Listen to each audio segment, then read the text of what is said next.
thank you for coming on the show. Thank you for having me. I do appreciate it. And so, part of the big reason that you're on the show is you have quite the recovery story, and this is your new passion in life. You didn't start off this way, but you ended on this path. Let's talk about that. Yeah, I say this a lot. I don't think there's any kid alive or anybody here that when they're sitting home and it's a career day, they say, "Hey, I want to grow up to be an alcoholic or an addict." No one ever has ever said that when they're a little kid. We all have dreams and things that we want to do. And then for me, like somewhere along the lines, alcohol and drugs got in the way of those, and it got in the way in some big ways, and didn't finish a lot of things that I started. Got myself in some problems and situations, and then recovery kind of brought me out of that and let me see my dreams again and let me tap back into happiness and passions and joys, and knowing that I didn't just need to fit inside this box of what I thought I should be for you, or what I need to be for everybody else. And I was really, really good at that, my whole life, like I kind of like to tell people too, like, I think I had a lot of the isms. I had a lot of the behaviors of, an alcoholic or an addict, if you want to call it an alcoholic, somebody with alcohol use disorder, whatever term you want to use, somebody that uses external substances to calm this internal uncomfortability. Mm. I had internal uncomfortability long before I picked up alcohol and drugs. I Yeah. just happened to find those to be my solution to that uncomfortability, and then it became a problem. Yeah. So, and that, I've been doing this for a really long time, and it always, for a lot of people who've done the work, it definitely traces back to, we don't become addicts or alcoholics usually till at least mid-teens. A lot of people a lot later than that. But there is an underlying reason why two people can suffer, a similar trauma. Some choose to medicate or find that solace. Others go different routes. At what point did you start using that as a means of, like you said, dealing with coping, numbing, that sort of thing? I would say I probably, held off as long as I possibly could. I drank for the first time with the intent of getting drunk at 9, and then I Hmm. blacked out at 11, and then I drank and used drugs, abusively right on for the next 25 years until I got sober and stayed sober. So for me, it was like I found that solution to, like, maybe like I like to say the same thing. I don't believe that there's a gateway drug. A lot of people like to say, like, marijuana is the gateway drug or alcohol is the gateway drug. It might be the thing that I used first, but for me, I think the gateway is in the trauma, Yeah. that somebody experiences. I really do believe that. And trauma can look different for everybody, but it's the way that it affects the individual person. It's not up to me to tell somebody else, like, well, your situation wasn't as bad as mine, you shouldn't feel that way, or your trauma wasn't as bad as theirs, why did you do this? And I think a lot of people try to do that. A lot of people try to say, like, well, I went through worse, but I was able to keep my life together. Trauma affects people in different ways, and the way that, the story that I was telling myself for a long time became this just truth that wasn't, completely true. Like I told myself so many lies that I believed in myself. I told so many lies to other people that I believed in myself. And it Mm. all traces back to these traumatic things, Excuse me. that, quite honestly, bless you.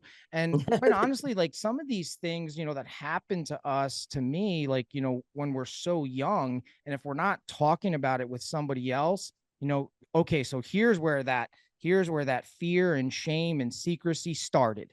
Yeah. And I'm not going to tell anybody, and I'm going to carry it myself. And if I start doing it at such a young age, well, guess what? I'm going to do it for the rest of my life until I do something about it, until I can share it with somebody else. And by the time that I was able to share it with somebody else, I'm like, there's no way that I'm sharing these things with someone else. So I Yeah. stay sick, I keep suffering, but I'm going to do it, because I'm surviving, and then a lot of these things, these skills that I developed, they become survival, tools, which, when actually, come to find out, when you, like you said, when you do the work, these things that I thought were survival tools are really things that are just holding me back. And I can use them differently today, having some recovery, for some years now. Um, I can use them in a different way. They're still part of me, but I just use them differently. Yeah, it's interesting that you said, you will hear people saying, "Hey, I had way worse traumas and I didn't end up that way." Um, but I've also seen people who are like, "Oh, my traumas are nothing. I can't compare to that. It's no big deal." But like, trauma is trauma, especially as a child in your undeveloped brain and how you perceive the world. It could be your mom forgot to pick you up one day. She was only 10 minutes late, but that trauma carried with you your whole life of abandonment, and it just triggers different things. And for people who become addicts and alcoholics, we learn, kind of like babies who suck their thumb, how to self-soothe that trauma whenever, we get near it or triggered or something that looks like it, or additional traumas. That's how we learned to cope with whatever happened. Other people choose other things. They go real hard into fitness or sports or school or, different things like that. So it's interesting to see, trauma is trauma, no matter what that is in your life. It doesn't have to be like the most worst thing in the world. It could be anything that instigates those same feelings, like you said, of fear, loss, shame, guilt, all those negative, and I don't want to say negative, they're just lower vibration feelings that can happen inside a person's central nervous system, their brains, their bodies. I love what you said right there. Like when these things happen, right? Like do it. And the only reason I can say this, and the only reason that I feel this way and think this way is because I did some work in recovery on myself, not on everybody else, on myself. But if you look at what are the underlying things, for me, like it boils down to the like because it happens at a young age, and no matter what it is, you didn't get picked up from school, or they didn't show up to your game, whatever that is. So now, what are the things that I'm most afraid of? And it boils down to these two things. It's fears of rejection and abandonment. And Yeah, that's it right there. I can boil these feelings that I have down to some sort of fear. I didn't think I was afraid of anything growing up. I was willing to do whatever. But come to find out, I was a frightened human being. And I was until I can still I can experience lots of fears today, but I do things in spite of the fear anyway. When in the past it was just like, nope, there's no way I'm going to do that. I'm not good enough, smart enough, fast enough. They're not going to like me. God forbid they say no, and I was just always trying to it was weird, like I'd say I played varsity sports. I did well in school. I was popular amongst my peers, but I was alone in a room full of people because I'm mm, always trying to just do things to be accepted. There's a lot of people pleasing going on. And if somebody didn't like me, I thought it was something wrong with me. Right. Or if I didn't fit in with a group or did something. I tried to fit in with all the groups, like every one of the cliques. I got along with all of them. But same. all at the same time. And why was I doing that? Because I was afraid of being rejected. And Yeah. then, the fears of abandonment, God forbid I get too attached to somebody. I'm not going to let you in. I'm not going to let you know what's really going on, because then if you leave, then I'm going to be hurt. Yep. So those are things that start at such a young age that we can't process it. I had no idea what it was I was feeling. I didn't know what those feelings were. I couldn't identify the feelings I was having. I had no emotional IQ whatsoever. I lived on reaction. I didn't know how to actually process any of that stuff. For sure. And it can also be generational. Like, I grew up in the tough love era. And so, I would try to communicate like, listen, I have no dad. There was something missing from my life. And like you said, that abandonment for me went back to the womb, right? But then, you have a tough generation raising a generation who is like, toughen up. Like, you think you had it bad.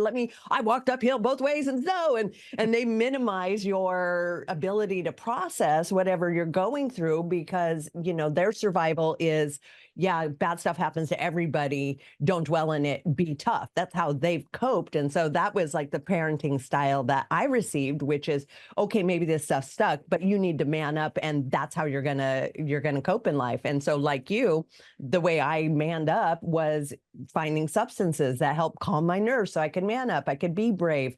If I did something I wasn't supposed to do, I could mask the shame, the guilt, all the different feelings that would come from that. Yeah. Suck it up. Suck it Suck up, it up. man. It's such a different I don't generation know. now, though. I Like, don't I know didn't raise what. my kids. I tried to Yeah. raise my kids that way, and they're like, it just didn't indicate. I'm like, okay, maybe that's not the approach anymore. Like, I need to like work through this. Yeah, in some ways, it's just like, I don't know what you are complaining about, but your complaints do not seem valid in the world we live.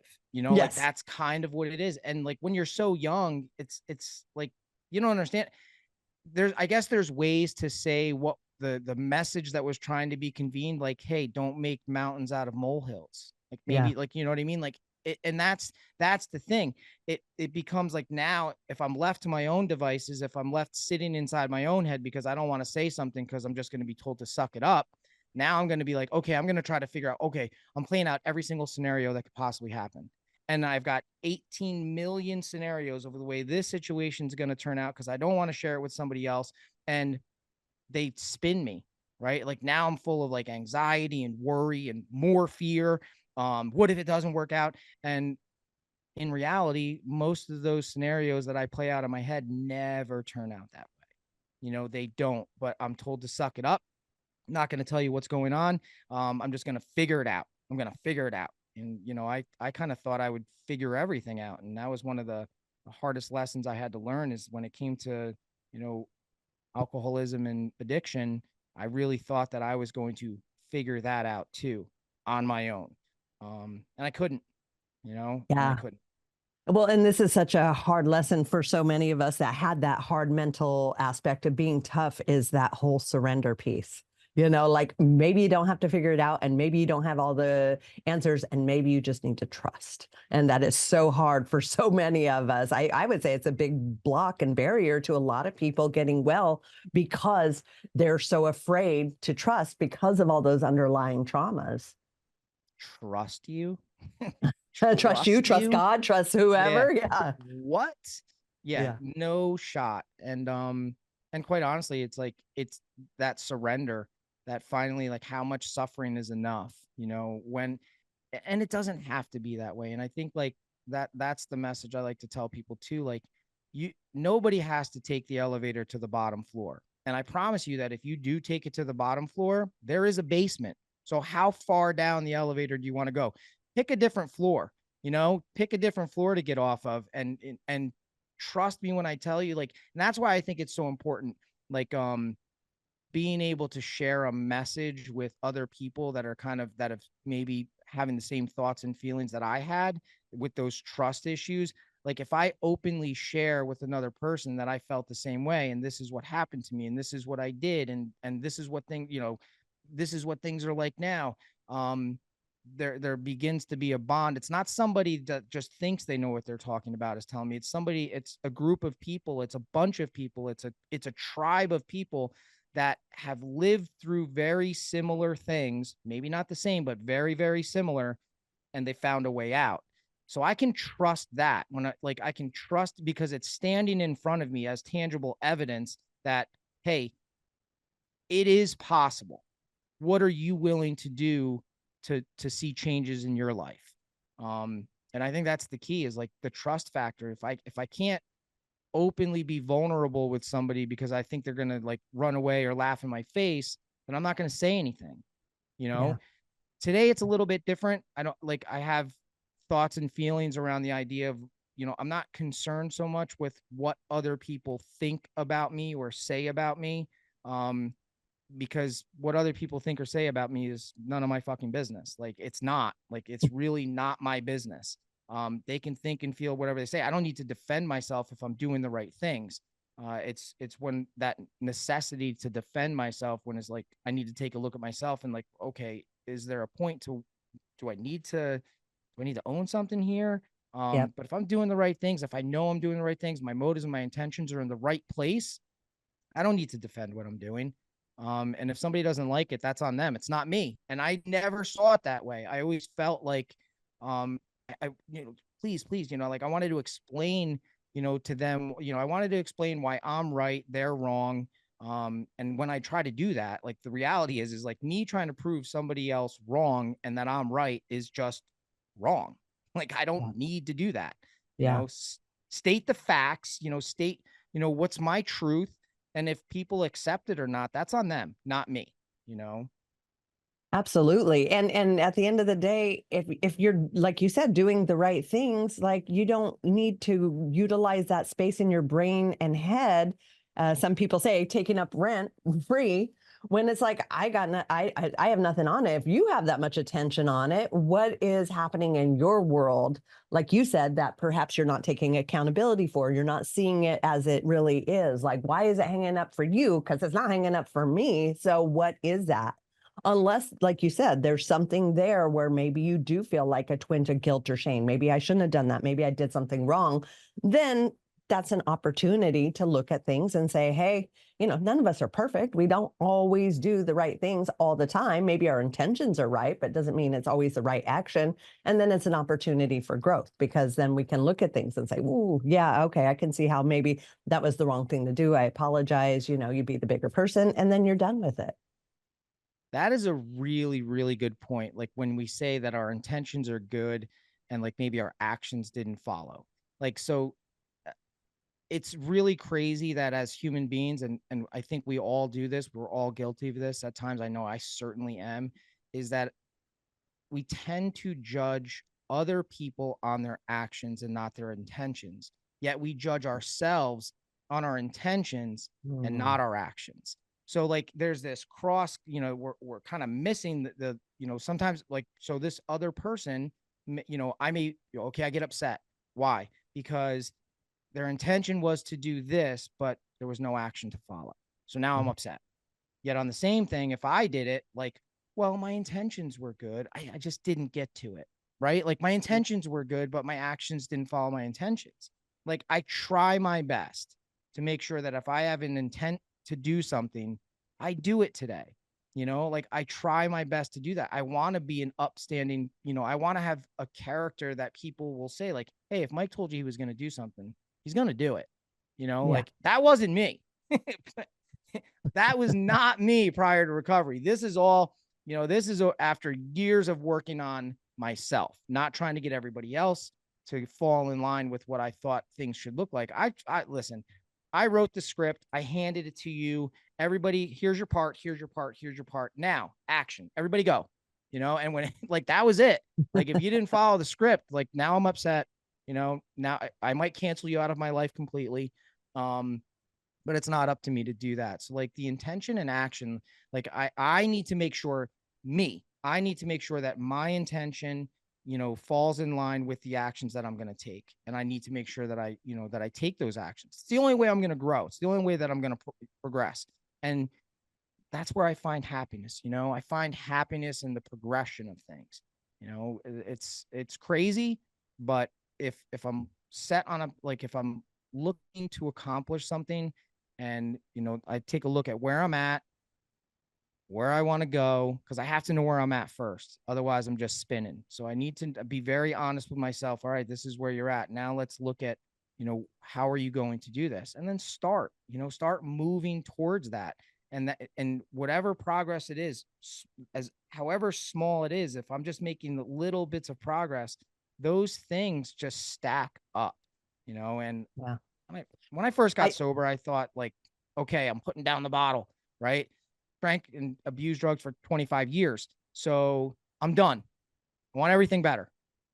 Yesterday.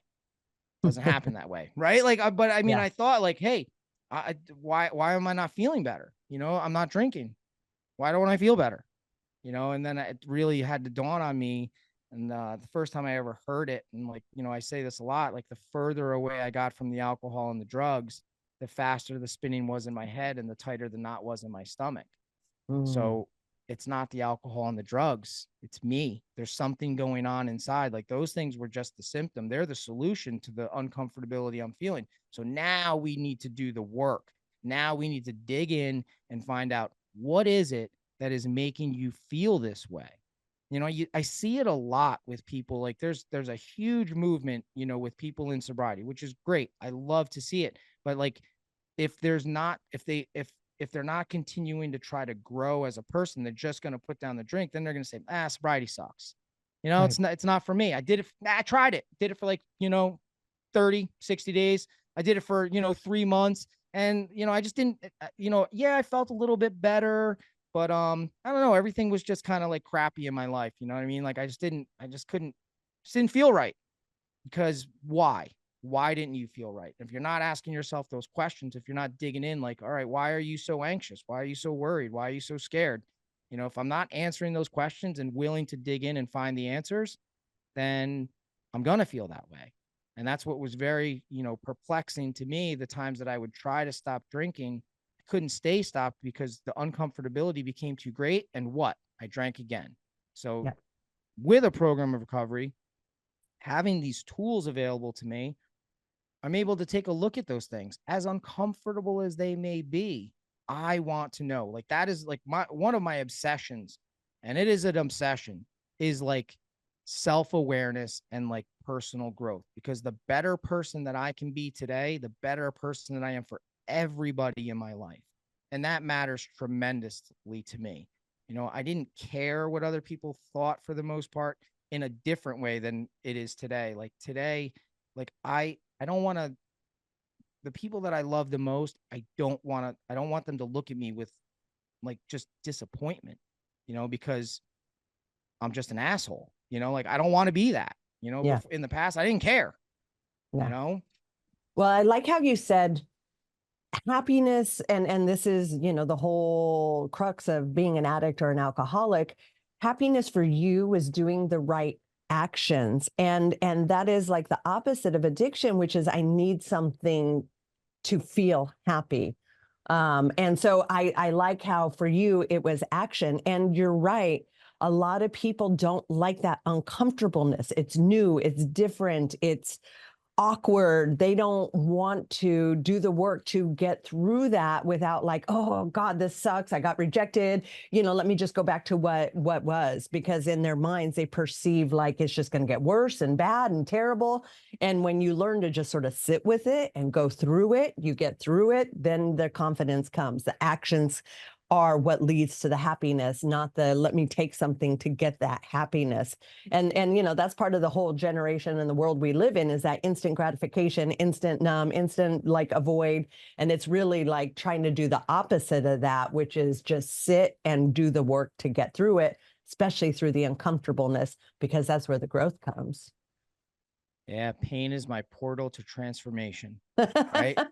That is Yeah. it right there. And like I Yeah. didn't want to feel pain. Like, but what's crazy is like something that you said there too, is that here I know what I'm doing may be harmful, right? And I know what the consequences of this are not going to be good, but I'm going to do it anyway. Why? Because it's what's familiar to me. We'll Mm. continue to do things even if it's harmful, because it's what we know. It's Yep. what's familiar. So we'll continue to do that. You know what? This sucks. I don't want to do this anymore, but I know I already know what's going to happen if I do this. So I do it because I already know.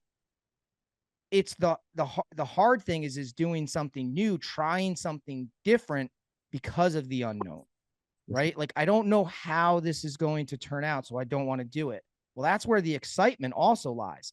Yeah. It's in trying the new things, being willing to try, take a different perspective, because that is where the growth is. And like I have been opened up to whole new ideas, whole new worlds, opportunities I never knew existed, just by being willing to try something different. And is it scary? Hell yes, right? The unknown is so scary at times. But right on the other side of that fear is everything that was ever meant for me. And it is proven right to me time and time and time again, that no matter, like, if this is something that I'm so passionate about, but I'm really scared, and if I do it, new doors open, right? So like it's getting rid of the idea that just because you are familiar with what the outcome is going to be, maybe you shouldn't do it. Maybe you should try something different. I mean, like Jordan Peterson says, like, listen, you want to know the facts of your life, you want to try to do something different, sit on the edge of your bed one day and just and ask yourself, honestly ask yourself, what incredibly stupid things am I doing to completely screw up my life? And the answers will come if you're willing to hear them. And am I willing to do something different? When I was like in active addiction, I'm just doing the same thing over and over because it's what's familiar. I And need to be expecting willing. different results, Oh, which is of course. insanity. Yeah, of course. Of course. And that's the thing. I'm Yeah. expecting a different result and knowing that it's not going to be any fucking different. It's Yeah. not. Yeah. Because how many times have you done it in the past and it's not, maybe it was a little different, but it was worse. Like why am I magically like, that's the addictive and alcoholic mind, is that I'm literally thinking like, well, yeah, okay, it turned out like this that time and this that time, but maybe, just maybe this time it's going to be spectacular. Yeah. How's it Well, going to be it's that spectacular? You're familiar, doing the it's same that, thing. yeah. It's that familiar hell, right? Like I know what the end result is. And I think it goes beyond addiction. Like you see it with people in toxic relationships, codependent relationships, enabling relationships. Like they don't feel good, but they keep doing it because it's comfortable, and it's not even comfortable. It's just familiar. And like you said, the unknown is so scary that they'd rather stay in that uncomfortable hell than try for what they don't know. That is bingo, right? Like, and when at first it's like just about sobriety and like, recovery from alcohol and drugs, but how free do you want to be? Right? Yeah. Like I ask people this all the time. How free do you want to be? Okay, that's great. I've been able to, you know, make that one aspect of my life better, which opens me up to, do I want to be the best I can be in all facets of my life? Right? Like the relationship that I had with alcohol and drugs was harmful. Well, there's other areas of my life that are very harmful and very disconnected also. Do I want to work on those? And if I do, if I want to take a look at where I can potentially be better in all aspects of my life, now I'm going to have the opportunity to live an outstanding life. And that's where I Yeah. think people fall short. It's like they just kind of stop with just the alcohol and drugs, and that's why they think it's so miserable. Like it doesn't have to be. There's a whole other there's a lot of other things that I need to work on in my life, and you hit the nail on the head. Like everybody is healing from something. Yeah. Everybody is healing from something. And if I'm and it, like myself included, it's not just that. There's a lot of things that I need to face and deal with if I so choose to today. If I don't choose to deal with them, if I don't choose to try to take some action, and a lot of times it's if I want to see growth, well, same thing. I need to apply the same concepts that I did when it came to like alcohol and drugs. If I want to see different results, I need to take different actions. Yeah. Same actions are not going to produce new results. New actions will produce new results. So if I want to see something new to occur, I need to start taking different actions. And I can apply that to every area of my life. Sometimes I'm not so good at it, right? Sometimes I just want to sit in the shit and feel like crap. And that's not a way I want to live. But sometimes, the old thinker, says, you know what? I'm just going to do it like this, screw everybody else, move over. I'm driving the bus, until Oh, I drive it off the cliff, and I'm like, okay, I need help, and yeah. that's what it boils down to. And I have a plethora of people in my life that I can reach out to for a lot of different reasons, and when I do that, like when I utilize, my tribe, if I want to get some feedback and some perspective, and that's what's key for me. I need outside perspective. I need these, I need this circle of people that I can trust. And what am I trusting them with? What I'm trusting them with is that they're going to tell me the truth. They're not going to co-sign my bullshit. I'm not like I did that my whole life. I would tell people things, what's going on, just so they could be like, oh man, it's okay. You know what? You're not a bad guy. That's not such a bad, big deal. I want friends that say, do you want to know what I think? And I'm like, yeah, you're not going to like it. And then is instantly I know, oh man, this is not good. I'm not going to like it. And why? Because they're about to tell me the truth. And then I tell my idea, and then they say something like, how long have you been thinking about that? I'm like, a couple of days. Like, you need to go back to the drawing board, because that is going to blow up in your face. And 99.9% of the time, the reason it's going to blow up in my face is because the only person I'm concerned with in what I'm going to do is myself.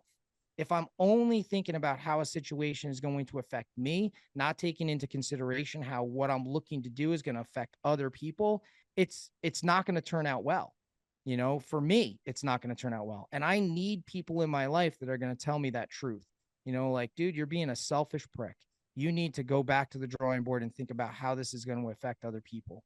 And then things generally after I, have a resentment against that person for a few minutes, then I kind of take a look at what they're actually saying, because I do trust them. I've built a relationship with people that I do trust what they say. It may hurt my feelings at times because I don't like it. They're not doing it with the intent to hurt my feelings. They're doing it with the intent to make me ask myself some tough questions, questions that need to be answered by me so that I can take the right actions, because they've Yeah. seen it. They know me well enough that they've seen me do things where I can, it blows up in my face. Like, dude, are you out of your mind? Like, that is not going to turn out well. I'm like, what are you talking about? Well, do you remember the time that you did it like this? Or I'm like, oh, yeah, yeah. But that's why I need outside perspective. I can't just figure things out on my own. Well, and it's interesting because people can fall on both sides of the coin and both aren't always the right way. So, like, for example, myself, I will self sacrifice for everybody else to prevent their suffering, or it's okay, I got this, and I'll take on more and more, almost to the fault where who's taking care of yourself. And again, when we think about God or whoever, like, you have to be a part of that equation. So some people, yes, their actions, they're like fallback button is they're only thinking of themselves, but then there's people that are only thinking of others, and neither are the healthiest. Like, there's got to be the good balance, and this is, like you said, where friends come in and say, hey, I see you killing yourself for everybody else, what are you doing for yourself? And I think that is almost like what the Buddha talks about. That's what's creating that suffering, which took me a really long time to even come to terms with, because I'm like, I don't suffer, like I'm in control and the cause of my life. But the condition of suffering comes from staying in situations that aren't healthy, or doing that, like looking out for everybody else, but not yourself, or only looking out for yourself where it hurts other people. So it's like this delicate balance of, and this is what we talked about in the beginning, that self-discovery is, what is it for you, and what is your tendency to go towards, and then having friends or people point that out to you when that is how you're reacting and behaving again. Bingo. It's that balance, because I'm I don't know about you, but I think myself, and I think a lot of, people like us, I lived in the extremes. Yeah. It's there was no balance. It's either, um, you know, I'm either a victim or an assassin. That's it. Like, I'm either like, why is this happening to me? Why me? Why me? Why me? Or I'm going to kill your family. That's it. Like, there's no in between. Yeah. You know what I mean? Like, that's Yeah. those are my options. And it wasn't until I was able to find a little bit of balance. And that was like my big thing in the beginning too. Like, I need to find some sort of balance in my life. And I can still, to this day, like, I can go to extremes in things because my addiction is more, like I get back into snowboarding, and what do? I go out and I buy like 3 full setups. I haven't been on the mountain in 20 years, but I Yeah. go out, I buy 3 full setups. I'm going to go. And I did it, and that's just how I live. I need to be a little more balanced in things. Mhm. And when I find myself like kind of getting out of whack, like, definitely I get that belly barometer where something's Mm. off, and then I need to, like you said, it's either I can look at it myself and be like, dude, you're off, but I need other people to sometimes like reel me, help reel me in. And I love what you said too. It's like, we can't just help others without self-care. Like I will burn myself out if I'm only pouring out myself, and like, and I don't know, it's a weird balance. Like I kind of tend to fill my own cup in helping in service of others. Like there Mhm. is some joy and passion with, I have a passion that I want to share with others, and that kind of fills me up. But if I'm only concerned with other people, and I take their problems onto myself, that's when I suffer. It's more so I know that I can keep a balance if in trying to help other people, like just like in some way living of service, but I'm not taking the responsibility of, like, I'm not taking responsibility for their actions. I can Right. only hope to lead by example in a way of like, if you do this, then there may be good results for your life as well. I can't be responsible for, like, making them pick up the shovel, and I like to refer to it now as like, we all get these windows of opportunity, these to make a change, and my window of opportunity came in a pretty bad spot, like a very dark place in my life. I wasn't sitting on the couch one day. I was like, you know what? It's a pretty fucking nice day. I think I'm gonna go check out recovery. That is not Nobody does that. that is Nobody. not the that is not the way it went. Um, I so basically at the time, like, leading up to actually getting into recovery, what happened was is for many years, like I was married at the time, had a business, and drinking was a part of my life. It had been a part of my life, forever. And it was we things were not good, in the marriage. And, my wife at the time, basically was like, we need to see counseling. And I said, okay. So I agreed to go to therapy, to marriage therapy counseling, and I liked it. I liked the counseling because it seemed that the counselor, our therapist, was kind of like on my side sometimes. So we're going to this therapist for a couple of years. The drinking has not changed. It's generally the topic of conversation, every week. And the therapist used to say, would you be open to trying AA, or, talking to somebody else more openly about this? And I said, no, I've already done that, and I hadn't really done AA. I'd never done AA. But what I had done is I had lied to therapists in the past about my drinking habits and stuff. So it wasn't viewed as a problem to me, and I kind of proved them. And because I didn't tell them the truth, the fact of the matter was is I was just kind of almost in a way like kind of placing blame on the things that were occurring in my life. And it's almost like I got them to take my side too. But So wouldn't your wife say, like, bullshit? You're drinking every night. Tell them the yeah, truth. yeah, Yeah. to this therapist she did. So that's Yeah. why this therapist was like, I Mm. don't know why you won't just won't aren't do you hear what she's saying? Are you willing to just try it? And I was like, you know what? Fine. I'll go to a fucking AA meeting. And I was like, I'll go tomorrow. And she like reaches behind her and grabs a pamphlet, and she goes, as a matter of fact, she's like, there's an AA meeting over at the Brick Church, which strangely enough was the church that I went to when I was a little kid, that I stopped going to when I was like 10 years old. So she's like, do Mm. you know where it is? I was like, yeah, I do know where it is. She's like, well, if you leave now, you might be able to make it in time. So I storm out of there, like, hell bent on proving them wrong. Like, I'll show them this stuff doesn't work. I can do this if I really wanted to. And I went to an AA meeting, and I had never been to an AA meeting before, and some profound things happened at that meeting, like that kind of made me think, like there was like this seed was planted. So for the next year, I didn't I didn't stop drinking altogether. I kind of like tiptoed around it. I didn't like get connected with people. I would go to like a meeting or two a week. I didn't really talk to anybody. I didn't share about anything that was going on in my life. I continued to go to therapy. The drinking had cut back quite a bit. So, but the uncomfortability was like building in me, and I wasn't really saying anything about the uncomfortability. I was not feeling well. I had a business that we had shut down and walked away from. So that was kind of weighing on me heavily. I kind of Mm. like went into another direction in, like, career wise. And I was hiding the drinking that I was doing and pretending that it was getting better. Well, after 1 year of doing that, I wanted to jump off a bridge. And Mm. that is like as clear as I can put it. I wanted to die. Like I was so uncomfortable with myself that like nothing seemed to subside it. I was hiding the drinking, like it was the hiding aspect of it was really getting tiresome.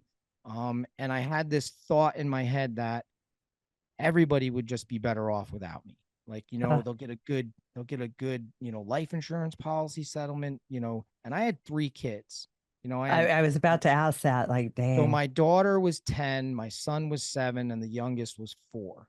Wow. And on the outside, I've got this beautiful life if other people looked at it that way, like I don't, and that's what people used to say. Like, I don't get it, man. He's got a good life. Why doesn't he just stop drinking?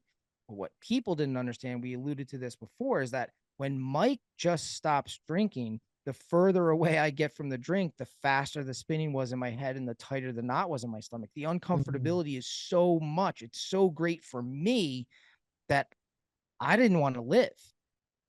So things were bad, like to put it lightly.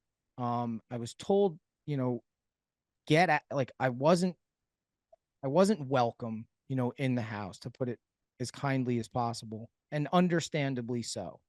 So I You would go to be my drunk at home, visibly drunk at home.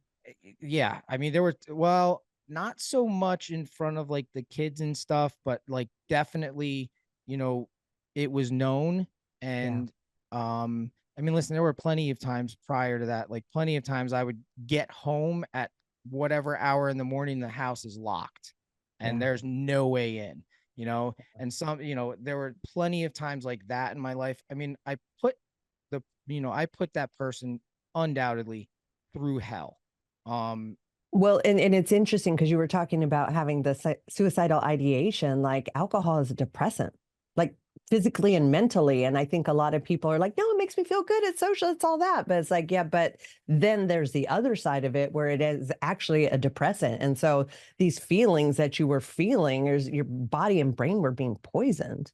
and I'm fueling them, right? Yeah. Like you said, I'm literally pouring gasoline on the fire, and like that alcohol and is literally a force of nature when it comes to making me like really believe these feelings and thoughts that I'm having. So Yeah. like you said, it's a depressant. I'm not feeling good, I'm depressed, I'm just going to pour fuel on the fire. It's going to make me feel even worse.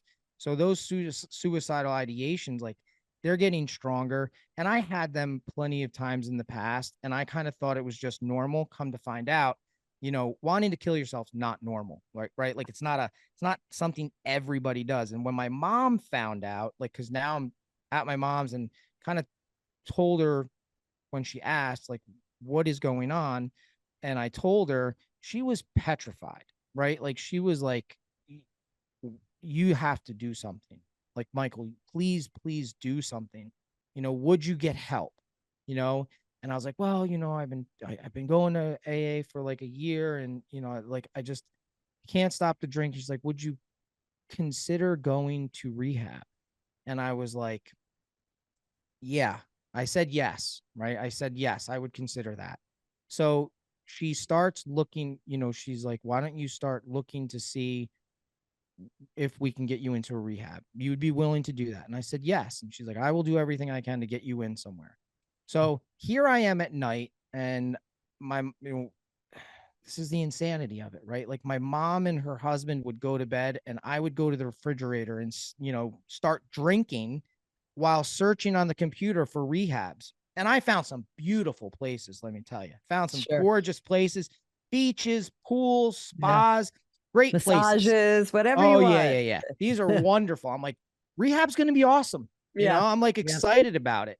And I'm getting more excited about it. And like, so my mom is calling around to some rehabs like in New York, in the area.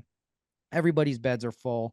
It's the winter, right? Like, it's February. So beds tend to be a lot fuller in the winter time at these rehabs because people don't want to be on the street, Mhm. So the beds are full. She's getting really worried. She ends up reaching out to our, like, a state congressman in our district, and tells him our story, about me. And he said, let me see what I can do. And he called her back the next day because now it's almost a week has passed that I've been at her house and she's concerned about my well-being. I don't know if she knew or not that I was drinking at night when she went to bed. Maybe she did. So maybe that was like why she was more concerned as well. But she got me in, like he called her up and he said, I got Michael a bed. And she said, great. And there weren't really many questions as to ask like where that would be. It was just she was happy to be able to get me in somewhere she felt I would be safe, like in And that's somewhere. amazing that a congressman did that. I mean, that's just phenomenal. Yes. Wow. Yes. Like Yeah. and he was actually like he was our, our state senator for I don't know, the district for like 40 years or something, maybe Wow. even more. Local guy stayed in the district, like so I think that's why he was willing to help. He gets me in, and so now like my mom is like, I got you a bed. I'm like, okay. And now it sets in, this shit's real, like I said I would do this. She's been busting her ass to do it, and I'm scared, right? Like I'm like, maybe you know what, maybe we're rushing things a little bit, like maybe we can figure out a different way. But I had Yep. agreed. Yep. Yeah. So I agreed and I was going to go. So the next day my mom's like, okay, we're going to leave. I took half a day of work. I'll be home and then we'll run over. I said, okay. So she goes to work. I make an appointment with that therapist that I used, that I saw, as a marriage counselor, just a one-on-one with her. I wanted to let her know that she's probably not going to see me for a little bit. I'm going to rehab. She was very happy to hear that. Mm. So after my therapist meeting, stop at the gas station and grab a few tall boys and I pound them down before I get home. My mom comes home. She asked me, would you like something for lunch? I was like, yeah, I'd love an Italian combo from Mike's Deli. So she's like, great. So she goes and she gets Italian combo. We share lunch together. Starts snowing. The hospital where I was going to be, where the rehab was at, is about 40 minutes away. Starts snowing a little bit harder. We're on the highway, and I am just plagued with fear. I'm contemplating, like, okay, maybe I should just throw myself out of this car. I don't think we're going fast enough that I would die. I think this would be an extremely traumatic moment for my mom. So I'm just going to stay here in this Mm. car. Get to the rehab. Takes them about 3 hours to get me checked in. I get into the back, and I'll never forget this person. It was a male nurse, and he's taking my vitals. He's, piss test, drawing blood, doing all these things, doing testing to get me admitted.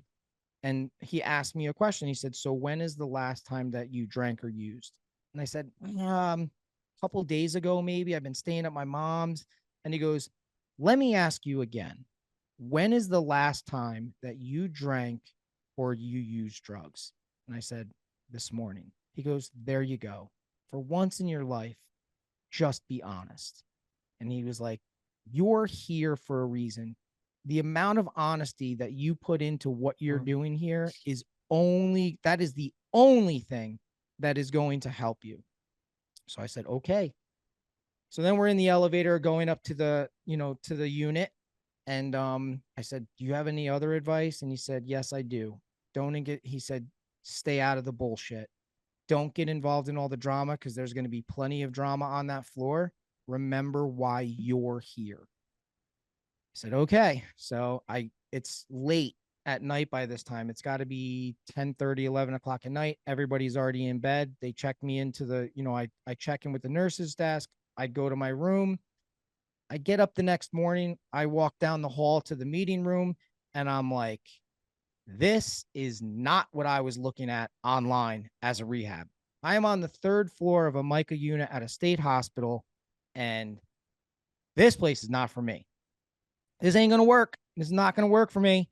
And already in my head, I'm like, I have all of these doubts.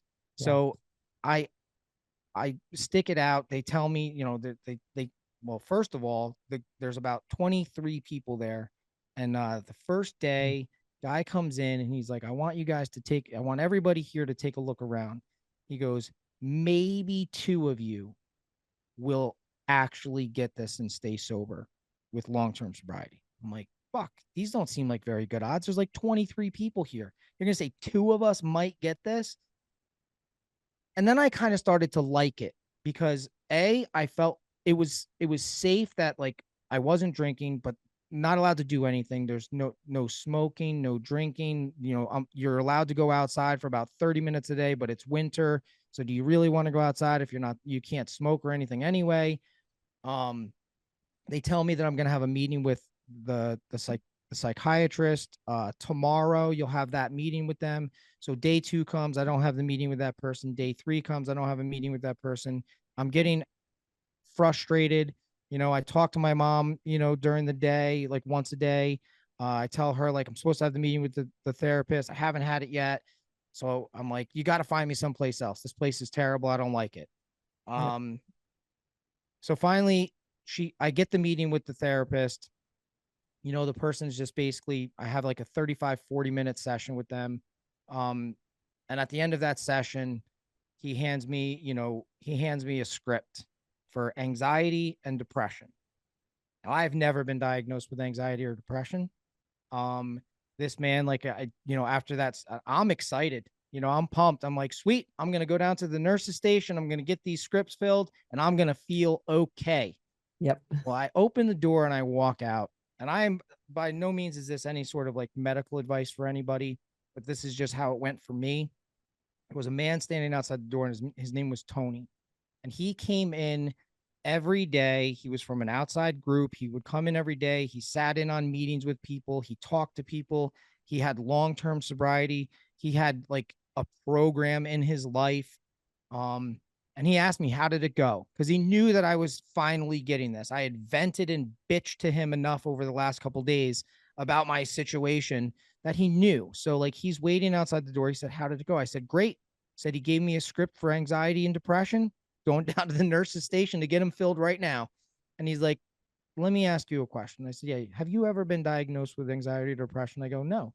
He goes, not not saying that you don't have that. I'm just asking you, is it possible that you might be feeling a little more anxious, a little more depressed over the fact that, you're 5 days away from your family, you're locked up in this place that's completely foreign, you haven't had a drink or a drug?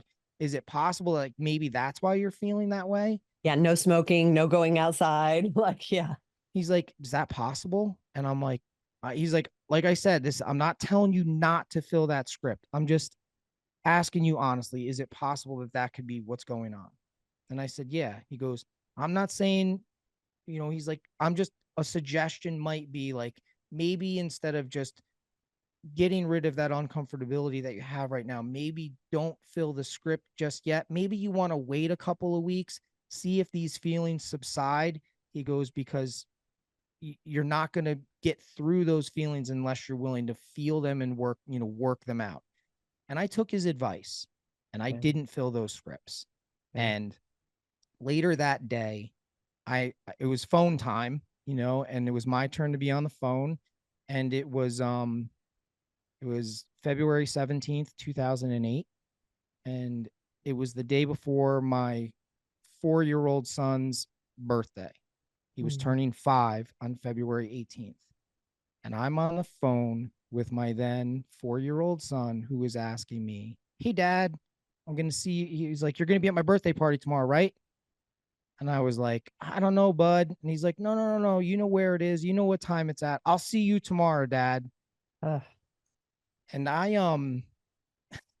my kids thought I was working. They didn't know where I was, what was going on. And I'm like, I don't know, buddy. And he's like, no, no, no, Dad. I'll see you tomorrow at my birthday party. And I hung up that phone. And for the first time in my life, I realized that the things I was doing was not only affecting me, but it was affecting not just people that loved me, but the people that I loved the most in the world. A 4-year-old innocent kid has nothing to do with any of my issues. I'm about to hurt him. And I went into my room and I was out of answers. Like, I was like, this is my window of opportunity. Like, this is a pivotal moment in my life. And I knew at that moment in time that I was out of answers and I gave up. Like I hit the floor, I hit my knees, and the only place I had to turn was up. I'm literally talking, sobbing, absolutely sobbing, praying to a God I don't believe in, nor do I understand. And like just admitting faults into the universe. Like everything that I had ever done wrong, every person I had ever harmed was coming out of my mouth with full on blown tears.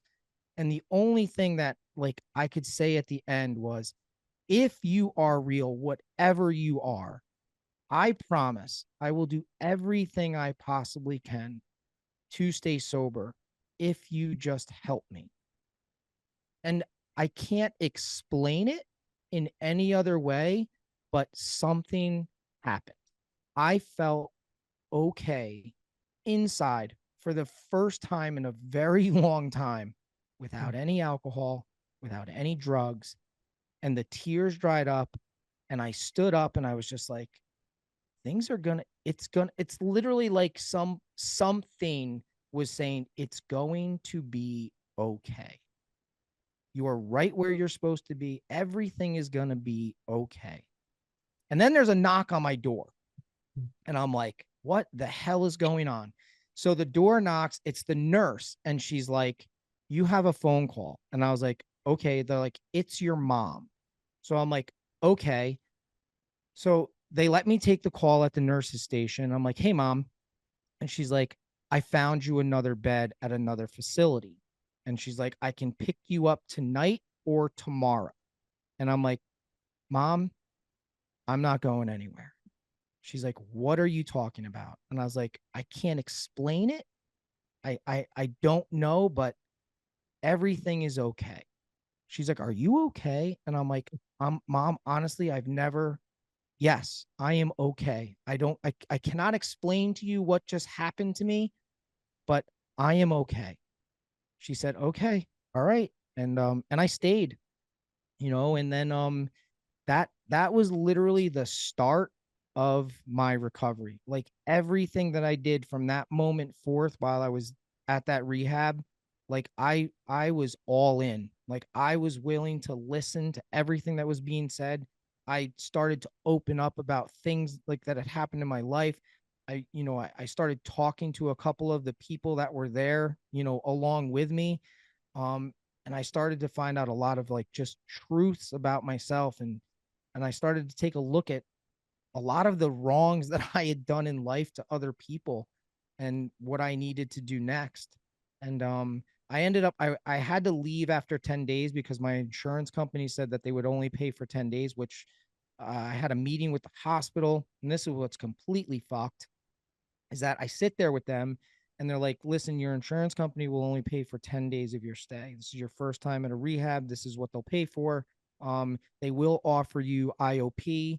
And here's the thing, you could stay here. We could bill you. You could potentially like try to bill back your insurance company later at a later date, but you can go to IOP. And if you fail a piss test at IOP, then you can come back for the 28-day program. I'm like, what? You're Yep. literally telling me that if that they'll pay for my IOP and they won't pay for me to stay here while I'm already here and like want to do this. If I fail my piss test, then they'll let me come back here. And for someone like me, How like corrupt is that? it's So insane. it It's is. It is. freaking insane because for Yeah. someone like me, I have no idea if I kicked that off again after that moment. I don't know if I would have ever made it back. Yeah. I don't. Yeah. And thank God, like I left that, like I left. It snowed the next day that I got out. So I got out on a Friday night. It was snowing again. It snowed the whole next day on a Saturday. On a Sunday, I was like, I went to a meeting because that's what was suggested. I found a meeting in the afternoon, and I was approached by a man after that meeting that just, I don't know, he had something. And I went to another meeting with him that night, and I got connected with some people in recovery, and I started to do the work, and my life changed. It didn't change just because I went to the rehab and yes, I had this very incredible, powerful moment with something which I choose to call God. Yeah. And the more I try to enlarge that, spirituality in my life over the course of time, the better my life is, no matter what's going on. But that man told me the truth. He basically said to me, he said, listen, man, I'm not your financial advisor. I'm not your lawyer. I'm not your marriage counselor. I'm not your banker. He goes, I am willing to help you, show you what I did. Hopefully, you will get connected to a power greater than yourself, and the two of you will figure out the rest of your lives together. And it has been a source of, when I choose to today, when I choose to lean into that, and I lean into recovery, and I lean into my like a faith that I didn't understand, I grow as a human being, and it makes me a better person, not just for me, but for the people that are around me. And like today, I can say that daughter is now 27 years old. My other son is 25. My other son just turned 22. That one I was on the phone with, my daughter just had a baby back in Mm, July. So I'm now a grandfather.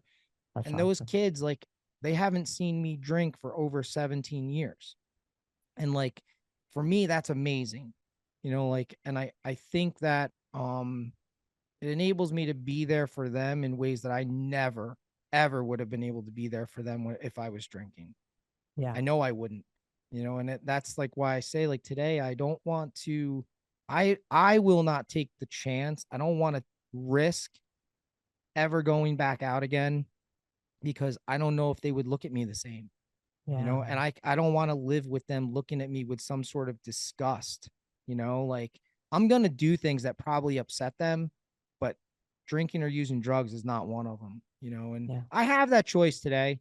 Listen, I know that, like, if I had decided we could get off this podcast, I could run down to the store and buy a 12 pack. It's so easy, Yeah. but today I know this, I know what that, I, Yeah. the crazy thing is I know that I don't know where that would take me. So I like to tell people a lot. Like, I'm like, I won't sit here and say that I will never drink again, but I do know with every fiber of my being that I can never safely drink again. And there is a big difference, like in my mind and in my perceptions, that if I know that I just can't safely drink, then I don't want to do it. Like, Yeah. I have that option, it's off the table. Drinking or drugs are off the table. Like, you need to come up with a different solution, because when life gets lifey and I'm faced with the options that are in front of me, drinking and drugs can't be one of them. They just can't be. Do you do you exercise? Have you found that to be a good I, outlet? yeah, that's funny that you asked, because this has been something that I just got back into. Like, Mm, in 2019, 2019, for the first time, my life had gone sideways, right? Like, earlier that year, like midway through 2018, life was like kind of in the shitter. I'd kind of disconnected from recovery for a while. I didn't drink, I didn't drug, I just became an asshole again. Like, that's the facts, right? Like, all of these, like, behaviors and mannerisms came back just without drinking. So a long-term, marriage ended, like, here I am 10 years sober and thinking like everything is, it's over, and it hit me in a way that I didn't I didn't know how to deal with it, except called my friend who, that was the same man that approached me after my first meeting, who took me through the work. And I called him up and I told him what was going on, and he was like, what she's doing is none of your fucking business. And I'm like, huh? What do you mean? So he's like, listen, dude, this is about you. He's like, if I were you, I suggest you get to a meeting. Like, I went to a meeting yesterday. And he was like, well, you better go to another one. And then you better start working with some other people. And I started doing that. And then about 5 months later, I was like, you know what? I've never belonged to a gym. So I joined the gym. And that was like kind of on, my younger son had joined the gym. He's like, why don't you join the gym? And I'm like, okay. So I joined the gym. And over the course of like the next 6 or 7 months, I got into the best shape. I said to him, I'm like, man, I haven't been in this shape since high school. He goes, who are you fucking kidding? You haven't been in this shape in your entire life, and it's true. I right? know I got kids into, are so great for giving oh, it to and us he's the straight, one. man. Like he's the Yeah. one. He just tells it how it is. Whenever something needed to be said, people used to always just say like, "Hey, have him say it," right? Because he's funny, and he keeps it kind of light. But he was right. Like I got into such good shape, and I did like I I don't want to say like I became obsessed with it, but I became obsessed with how like good I felt. Like Yeah. even the days I didn't want to go do it and I did it, I felt better, right? I felt better. And then like that led to starting to take on and doing new things. I'm building momentum again in my life. And, exercise became a thing. I started going and doing things that I had left doing for so many years. I got recertified with, scuba diving. Mm. I got back on the mountain and I started snowboarding again. And then I started traveling like I got certified as like, an addiction recovery peer in my state. I really started honing in on just passions, right? Like just these things that I like had left behind for so long, and I felt amazing, Yeah. and I started like what I would do is lots of things happened like within a couple of year time span, but I was traveling to Colorado in the winter, and then I would stay in Breckenridge in the for a few months in the wintertime, doing a lot of snowboarding. And then in 2000, what are we in now? 2022, I shattered my leg, Oof. snowboarding, shattered it Oof. bad. And that laid me up, for 12 weeks. I was supposed to be no weight bearing for 12 weeks. After 6 to 8 weeks, they said I could go, minimal weight on it, like continue to use the crutches.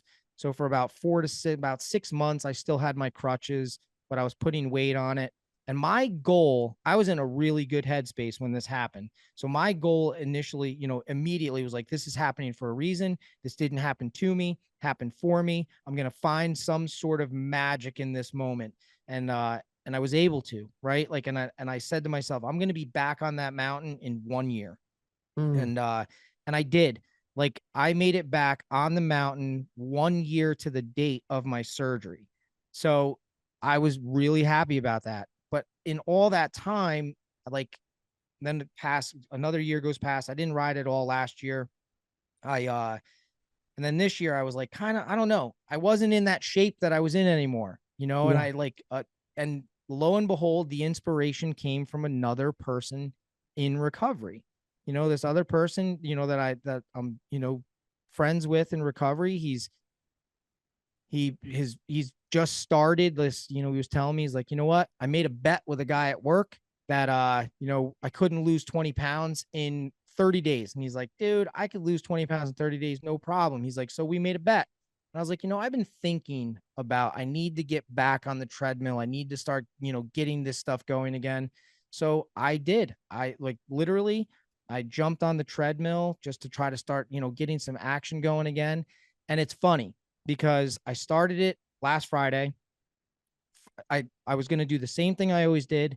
I'm like, I'm going to do 60 minutes on the treadmill. I'm going to do it at a 15-degree incline. And I'm going to, I used to be able to do it at like 4 to 6 miles an hour, but I knew that like starting out, I'm like, you know what? I'll start out about 2.5, 3 miles an hour. So I jump on the treadmill, 5 minutes in. I'm like, maybe I'll only do it for 15 or 20 minutes day one. Maybe I'll work my way into this. Maybe Yeah. you're kind of like you're setting your bar too high. But then at the 15 or 20 minute mark, I'm like, you're fucking kidding yourself.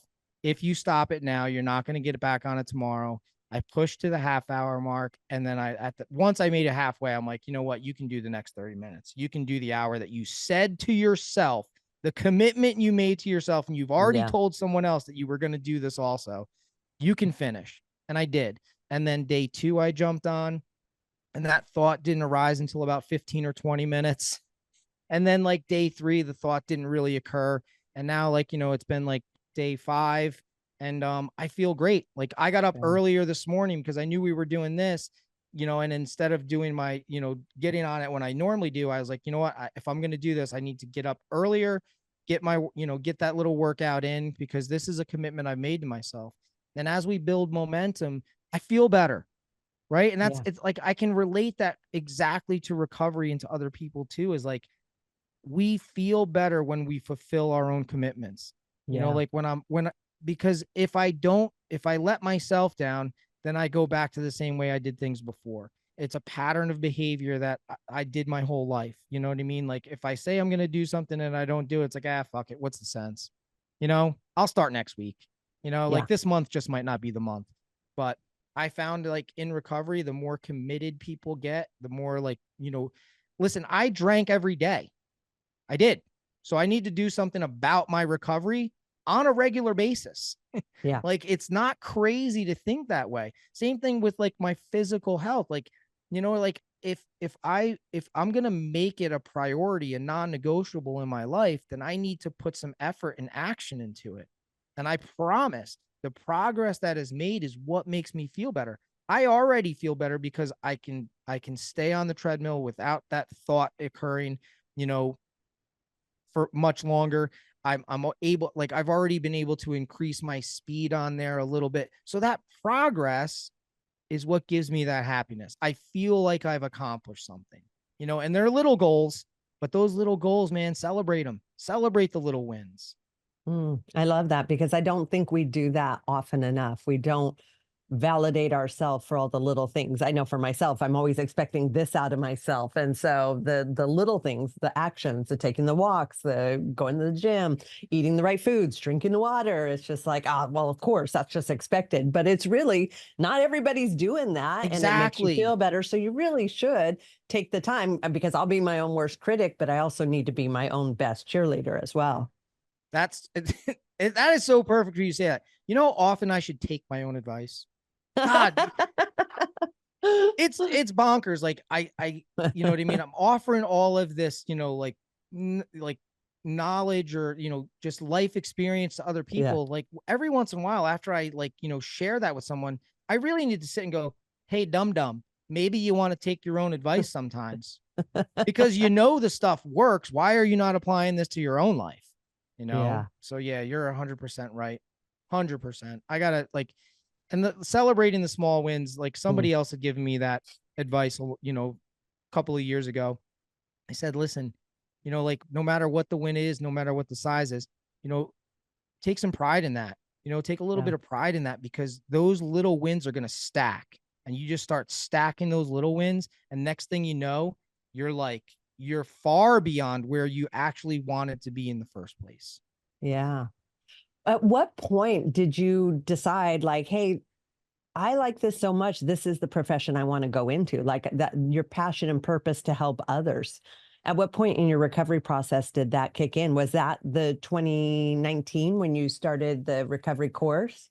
Yep. So what happened basically was that I was in the restaurant business for a long, long time. And COVID hit, and Mm, that changed a lot of dynamics of the restaurant industry, for in New sure. York especially. So at Yeah. the time I had a lot of free time on my hands and I was doing these other things, and it was suggested to me, by somebody like, "Yo, you should look into this. My sister works, as a recovery peer advocate. Like it's kind of like a state funded thing, and you should like kind of look into that." So I did look into that, and I took the course and I got the certification. And then I was searching for more because I'm an addict, and like comes to things I want more of stuff. So I actually ended up going into the Jay Shetty, life coaching certification school. So in getting like certified as a life coach too, I'm like, okay, now how do I put all of this together to like help as many people as possible? Mm, And that's where it really kind of like began. And it began a little bit before that because I just wanted to start sharing, like that, as a 45 44-year-old man, like like life things happen, and it doesn't mean that we can't start over, that we can't like still do things in our lives. So that's when I kind of really just kind of started posting on social medias. And like I enjoyed it. Like it just became an outlet. It was a way mhm. for me to get out what was inside of me, in a way that, it wasn't like I had to share some of these, things with, maybe people close to my life, but I was getting it out of me. And I say that to people a lot of times. Sometimes we just need to get it out of our head, Yeah. like brain dump. You got too many things spinning around in there. If you need to, write it down. You know what I mean? It doesn't need to make any sense, but you need to get it out of your head so that you can actually look at it, and then other things will start making sense. So that's kind of how it started. I just started like sharing about what I was doing in my life at the time and these experiences and things that I was doing. And it started to gain some traction in that way. And then it became more so of wanting to, how can I do this to help a specific group of people? And then and it went very well, like things were really, really good in that area. And then 2024, kind of like just a lot of other things were, happening in life. And I kind of, I stopped that aspect of things. I wasn't as engaged and active in the online community, definitely still like, active with recovery and stuff. But then at the end of 2024, I was like, you know what? We're getting back in the game. Like I miss it. I miss it tremendously. It's a part of me. Like it became a part of me. Like I'm missing some, like, why am I not feeling right? Well, because you're not sharing your joy and your passions with other people, and that's what I realized. I realized like that's where my happiness lies. It lies in that sharing those joys with other people. That's what fills me up in that way. So like Yeah. my mission is to help as many people as I possibly can. I know that I may not resonate with everyone, but my hope is like at least one person that hears something that I'm saying, it might help, and it might plant a seed. And I've had so many people come to me, over the years, with things that they have going on. And I can say to them, listen, I may not be able to help you, but I promise you, I may know somebody that can, and I will hook the two of you up, and hopefully like maybe you guys can figure something out together. I love that. Yeah, I mean, that was the whole reason I started my podcast, and you almost verbatim to exactly what I said. It was at the beginning of the pandemic, and my inability to go into the workplace because we had to leave it for the essential workers that were actually working with the clients face to face. And that was my hope, is like, if I could just reach one person and give them some hope, then my job is done. That's why I do it. And fast forward 5 years later, I'm still doing it for the exact same reasons. It's not ratings, downloads, likes. Like, I mean, obviously you want more people to hear the message so you can help more people, but that's never been my focus. It's just, if me doing this can help one person, then that's why I do what I do. Yeah, I couldn't agree with you more. And like those are the kind of people I like to surround myself with too. It's like, what are my intentions and my motives behind doing this? And Yeah. I think that there's a lot of people like, and if money, is the motivator, if that happens to be the thing that, that I'm chasing, it doesn't matter if I get it. I'm still going to be left unfulfilled, right? Like, Yeah. so my fulfillment needs to come from a different place, and I heard, like, I tell people all the time, most of the things that I say are not my own wisdom. Like, it's been said by somebody else somewhere else. Like, it's just things that resonated with me.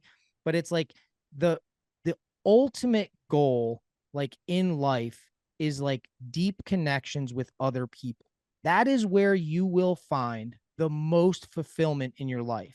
It's in Yeah. the deep connections with other people. Because listen, I've seen it myself. I know plenty of people that have tons and tons of stuff. I had lots of stuff. Why did I still feel so unfulfilled?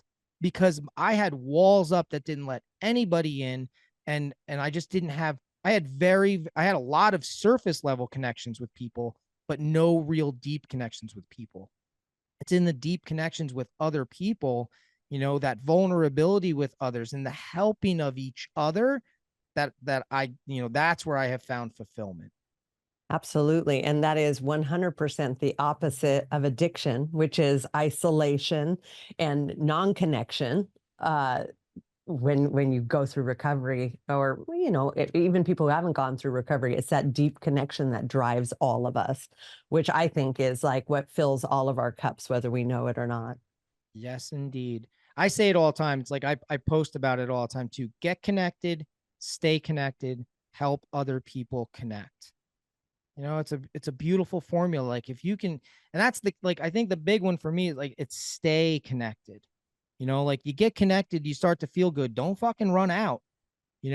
Stay connected to the people that you connected with. Otherwise, Mm. listen. I'll convince myself that I'm better off on my own. You leave me alone long enough, I will convince myself I'm better this way. So I Yeah, need to stay connected. I need to keep that tribe around me. I love that. Where can our followers or listeners find you if they want to connect with you and get more information or create that personal connection with you as well? Yes, thank you.